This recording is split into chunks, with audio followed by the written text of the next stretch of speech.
Namaste, very good afternoon everyone. Welcome again to my YouTube channel GK Law Classes. So students, जैसे कि आप सभी लोग जानते हैं कि हमने एक ट्रायोलॉजी कंप्लीट की है of the prevention of corruption act, तो आप जाके उन तीनों वीडियोस को चेकआउट कर सकते हैं हमारे चैनल GK Law Classes पे. तो as you all know that we are covering the CBI APP examination series, तो उसके अंदर आज हमारा अगला टॉपिक हम स्टार्ट करने लगे हैं जो एक इंट्रोडक्टरी वीडियो है, that is regarding the information technology act of 2000. तो आज हम IT एक्ट को यहाँ पे स्टडी करेंगे. तो आइए स्टार्ट करते हैं विद द टुडेज टॉपिक. जिन्होंने अभी तक हमारे चैनल को सब्सक्राइब नहीं किया, सबसे पहले वीडियो स्टार्ट होने से पहले मैं उन सबसे रिक्वेस्ट करती हूँ कि प्लीज़ आप फटाफट से हमारे चैनल को सब्सक्राइब कर लीजिए. वीडियो के अंत तक बने रहिए, अपने रजिस्टर्स निकाल लीजिए. वीडियो पसंद आए तो लाइक शेयर डेफिनेटली कीजिएगा.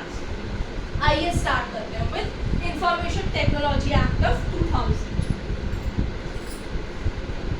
तो आज की वीडियो, जैसे कि मैंने अभी आपको प्रीवियसली 2-3 मिनट पहले बताया कि इंट्रोडक्टरी वीडियो है, जिसमें हम कुछ इंट्रोडक्टरी पार्ट्स ही स्टडी करेंगे. इन डिटेल हम अगली वीडियो के अंदर सेक्शंस जो है डिस्कस करेंगे.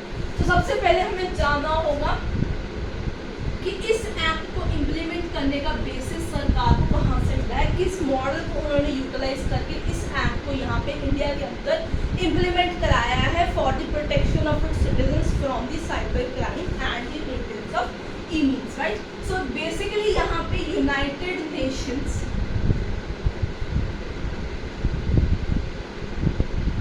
Commission on international trade law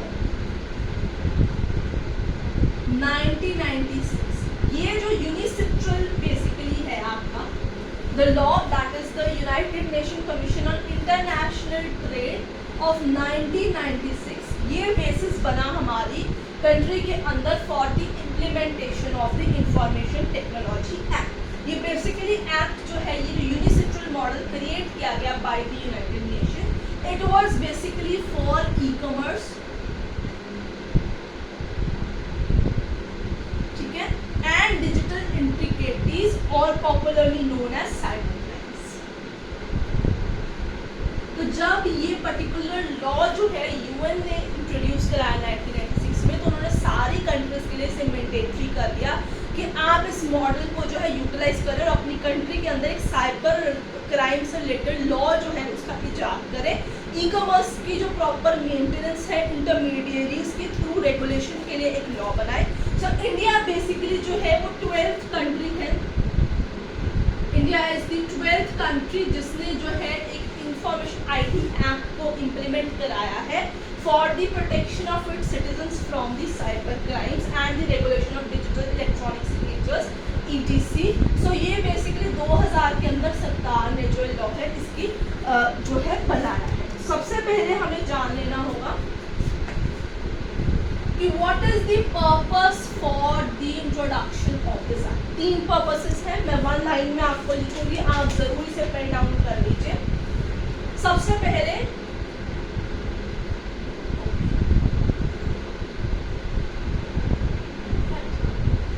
पहला पर्पस है protect all transactions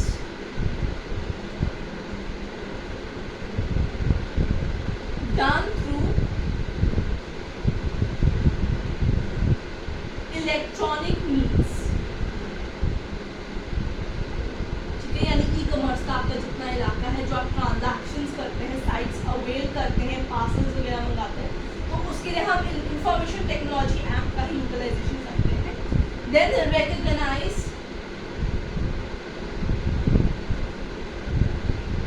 digital signatures, ताकि अगर आपने ई कॉन्ट्रैक्ट वगैरह बनाना है या फिर आपने बिल वगैरह दे रहे हैं, तो उसमें आप देखते हैं डिजिटल सिग्नेचर्स का एक प्रोविजन होता है. तो वो उसको रिकॉग्नाइज करना, मेंटेन करना, ऑथराइज करना एंड इशू करना, सब कुछ जो है IT एक्ट के नीचे होता है. थर्ड आपका यहाँ पे जो पर्पस है, that is regulate activities of intermediaries. Who are intermediaries? These are those basically companies जिनकी services आप use करते हैं. So it is between the internet, you and the company you are availing through internet. जैसे आपके यहाँ पे Amazon, Flipkart वगैरह ये आपके इंटरमीडिएरीज होती हैं जो आप साइट अवेल करते हैं, बेसिकली ये सारे इंटरमीडिएरीज होती हैं। Plus protection of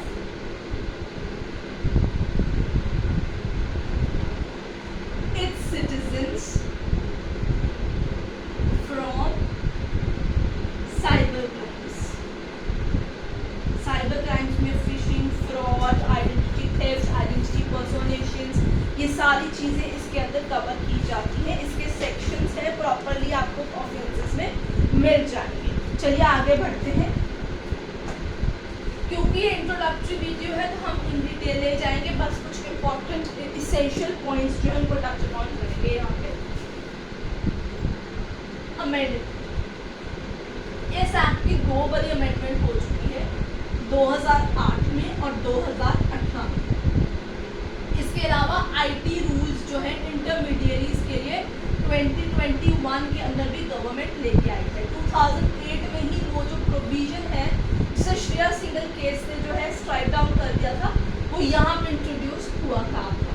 next, so this particular act has 13 chapters, right students, 90 sections and 2 schedules, ठीक है, 13 chapters, 90 sections and 2 schedules। अब क्योंकि हम इंट्रोडक्टरी बात करें तो मैं पहले क्लियर कर देती हूँ कि आने वाली वीडियोस में सिर्फ इम्पोर्टेंट सेक्शंस, इम्पोर्टेंट चैप्टर्स में से कवर होंगे। अभी मैं आप लोगों को बताऊंगी कौन से इम्पोर्टेंट चैप्टर्स हैं, क्योंकि एक आधी बारी प्रीवियस टू प्रीवियस क्वेश्चन में ये पूछा भी गया है कि पर्टिकुलर चैप्टर किस चीज़ से डील करता है, तो आपको चैप्टर का नंबर और नाम यहाँ पे पता होना ज़रूरी है। तो अभी हम सबसे पहले समझेंगे which are the important chapters जो आपको कवर करने हैं इस एक्ट के अंदर, राइट। तो मैं यहाँ लिस्टिंग कर रही हूँ, आप देख सकते हैं, आप देख सकते हैं, इस चीज़ को समझ सकते हैं। यहाँ पे इम्पोर्टेंट चैप्टर्स, राइट। सबसे पहले यहाँ पे चैप्टर नंबर 2+3 आएगा, यानी सेकेंड और थर्ड चैप्टर आपका आएगा।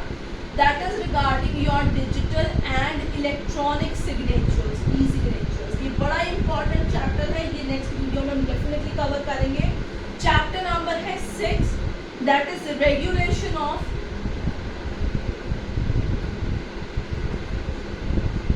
सर्टिफाइंग अथॉरिटीज, जो सिग्नेचर्स को सर्टिफाई करती है या देती हैं आपको, उनकी रेगुलेशंस, राइट।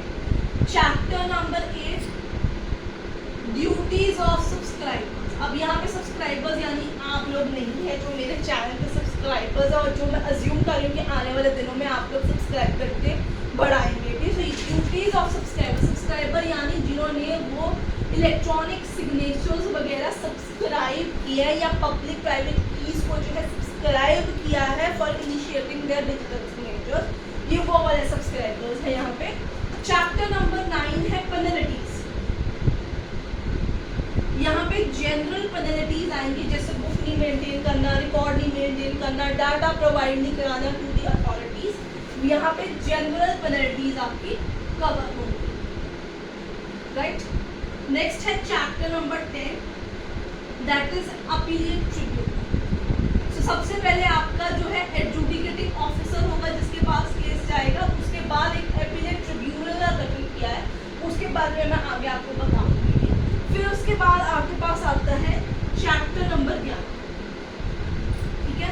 यहाँ पे ऑफेंसेस जो है cyber crimes, specifically I am telling you, जो साइबर क्राइम्स है वो वाले ऑफेंसेस इस पर्टिकुलर चैप्टर में कवर किए जाएंगे। Fishing, identity theft, identity personification वाले जो डाटास हैं यहाँ पे जो है आपके साथ किए जाएंगे, वो यहाँ पे कवर होंगे। ये दोनों अलग अलग चैप्टर्स हैं, अलग अलग सिचुएशन है, यहाँ पे ये चीज़ आपको याद रखनी होगी। इसके अलावा एक शेड्यूल भी आपके लिए बहुत इंपॉर्टेंट है, दैट इज फर्स्ट शेड्यूल।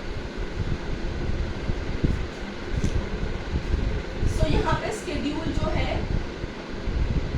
1 जो है वो बहुत इंपॉर्टेंट है, 2 शेड्यूल है बट पहला शेड्यूल बहुत इंपॉर्टेंट है, that talks about the data और डॉक्यूमेंट्स अपॉन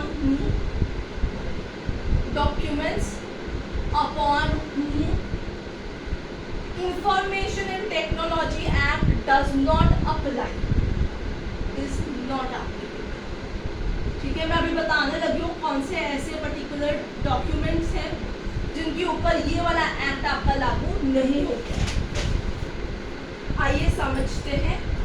सबसे पहले आएगा यहाँ पे आपके पास नेगोशिएबल इंस्ट्रूमेंट्स। ठीक है, other than a check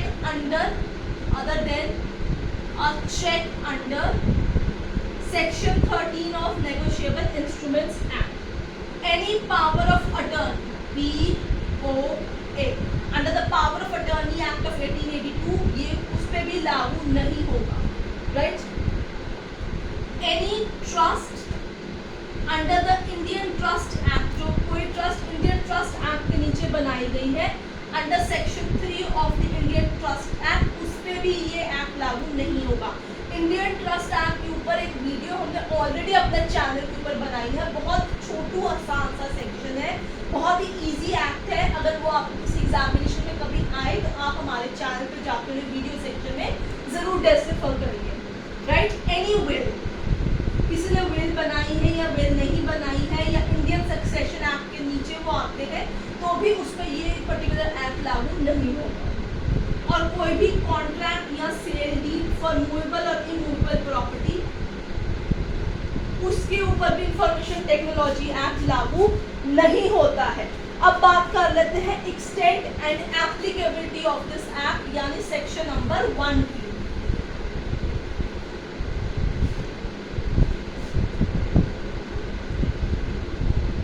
extent plus applicability of information and technology act section number 1। सबसे पहले तो ये किस तरीके से लागू है ये चीज आपको पता होनी चाहिए। दैट इज अक्टूबर 17, 2000। ठीक है, ये जून के अंदर पास हुआ था और अक्टूबर 17 से देश में लागू है to whole of India including Jammu and Kashmir union territory. Plus इस एक्ट के तहत सरकार के पास एक्स्ट्रा टेरिटोरियल जुरिस्डिक्शन भी है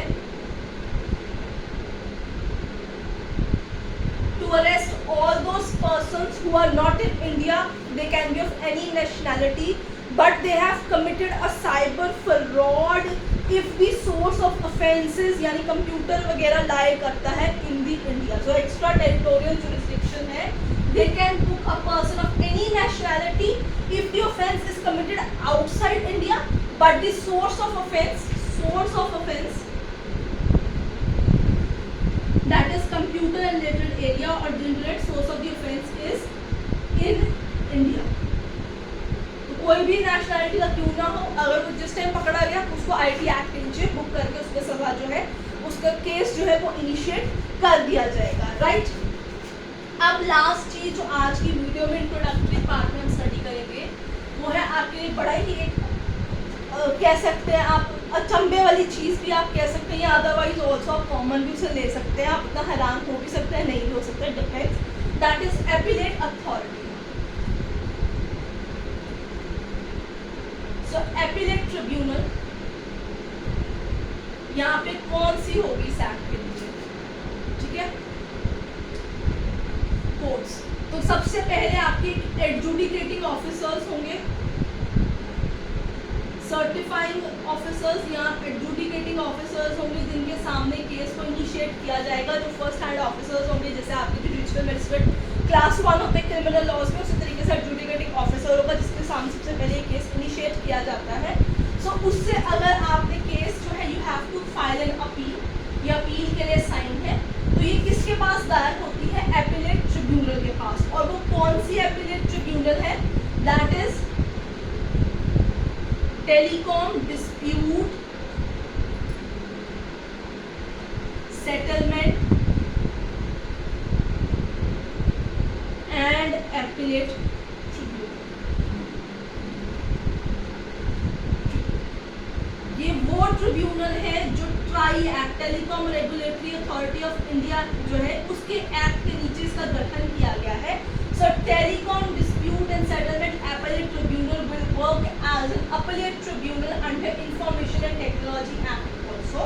So एडजुडिकेटिंग ऑफिसर से अपील जाएगी इस पर्टिकुलर टेलीकॉम डिस्प्यूट ट्रिब्यूनल के पास, और इसके बाद अगर फिर भी सेटिस्फैक्शन नहीं है तो high court of the concern state के पास आप जो है अपील दायर कर सकते हैं विद इन 60 डेज। तो ये 3 कोर्ट्स यहाँ पे इंपॉर्टेंट रोल प्ले करती है, adjudicating officer, the telecom appellate tribunal and then the concern high court. तो ये आपकी एपेलेट ट्रिब्यूनल्स यहाँ पे फॉर्म होती है। So student, this is all about the introduction of the Information and Technology Act. I hope आपको video अच्छी लगी होगी और आपको कुछ इंटरेस्टिंग पॉइंट्स मिले होंगे regarding information and technology act. आने वाले वीडियो में हम इसे इन डिटेल डिस्कस करेंगे, इंपॉर्टेंट सेक्शंस, ऑफेंसेस, पेनल्टीज और अदरवाइज अथॉरिटीज जो है वहाँ पे डिस्कस करेंगे। So till then keep learning and don't forget to hit like and share and subscribe button. So I'll see you next with detailed video of Information and Technology Act.